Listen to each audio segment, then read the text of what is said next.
Grabe naman, ito na ata yung pinakamalaki kong nabiling item dito sa TikTok. Ayan, dumating na nga itong na-order ko na storage cabinet dito sa TikTok. So yan, i-unbox ko siya ngayon sa inyo kasi sobrang excited na ako na makita kung gaano siya kaganda at gaano siya kalaki kasi napakarami ko ng gamit na alat doon sa studio and hindi ko na alam kung saan ko sila ilaalagay. So yan, kailangan na natin mag-organize ng mga gamit and alam nyo, malaki rin matutulong nito sa inyo. Kapag ganun din kayo, marami kayong gamit para at least mailagay lang natin sila sa isang lagayan at sama-sama sila and mas organized din yung ating bahay. So, ganito pala yung itsura ng ating storage cabinet kapag dumating siya sa inyo. So, kayo rin yung mag-a-assemble nito. Hindi siya agad dadating na ganong kalaki, syempre. So, i-share ko sa inyo kung paano natin siya i-assemble kasi sabi madali lang daw itong i-assemble. So, ayan, ganito siya kapag nasa box at dumating sa inyo. 5 layers pala itong binili ko. Meron silang mas maliit, yung mga 38 cm. So, itong kinuha ko pala is 45 cm. So, gagawa ako ng bukod na videos kapag nabuo ko na siya. Then, papakita ko sa inyo kung ano yung itsura niya, tsaka laki, at kung magkano ba yung bili ko dito sa ating storage cabinet. So, ayan, meron siyang kasamang 4 na gulong. So, ilagay na natin siguro ito bago natin sa buo yan. So, pakita ko lang sa inyo sa video na to kung paano siya kadaling i-assemble. So, ayan, lagay mo lang dyan yung gulong niya.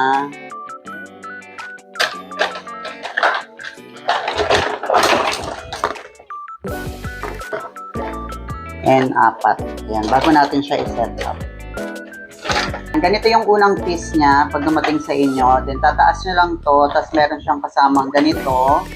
Ito yung kanyang likod. So, ilalagay nyo lang yun dyan. Tapos, ayan, para mabuo siya. So, ayan, nabuo ko na yung una. So, ito naman yung sumunod, yung pinakamay takip niya. So, ganun din, meron lang din siyang mga guhit. Ipapasok mo lang din yung mga yung mga hook niya. Pag na-shoot mo na yung hook, ayan, matataas mo na siya din siya ulit. Tapos, may mga lock lang din dun sa gilid. So, ganito pala yung itsura niya kapag nabuo mo na yung isang layer. Tapos, meron siyang kasamang ganito. So, ito naman yung kanyang magnetic lock. 4 na piraso to, taas and baba. So, ayan. So, ididikit mo lang din siya dito, yung mga butas na to. So, ayan. Lagay mo lang siya dyan, yung 4 na magnetic lock niya. Napakadali lang din kasi lahat sila, mga pinipress-press lang.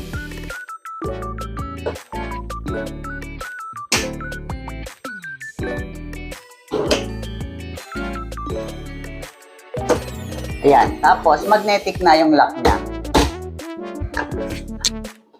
Kapag nabuo mo na nga silang lahat, ayan, nakita niyo tapos na. Ipapatong mo lang tong isa dito sa ibabaw. Tapos, may makikita ka ditong lock. Ayan, napakadali lang. Ilalak mo lang siya dyan. And then, yung kabila. Ayan. Tapos, yung sunod ulit. Ganun lang din. Ilalak mo lang, papatong mo lang siya. Tapos, ilalak mo lang ulit tong kanyang side by side na lock. So, ganun lang kadali. So, ayan, nabuo ko na siya. And ganito nga yung kanyang finished product. Sobrang tangkad, sobrang laki, diba? And 48 cm na yung kanyang haba. Gagawa ko ng isa pang videos para sa more explanation regarding this ating storage cabinet. So, yun lang. Hopefully, nag-enjoy kayo. Bye-bye!